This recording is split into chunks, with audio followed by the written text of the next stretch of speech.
In this video, I'll show you how to link your YouTube account to your Discord account. Click the settings icon at the bottom left, click on connections, and click on the view more arrow on the right. This one.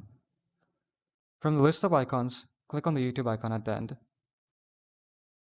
This will open your browser, and in your browser, you need to sign into your Google account. Now keep in mind, if you don't have your account listed, you can just click on the Use Another Account button at the bottom and add your account from there. I already have all of my accounts listed, so let me just pick one of them. Let me pick this one right here.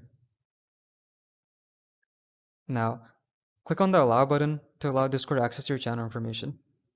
And after that, wait for a few seconds. And once it says connected, go back to Discord. Your channel should not be connected to your Discord account.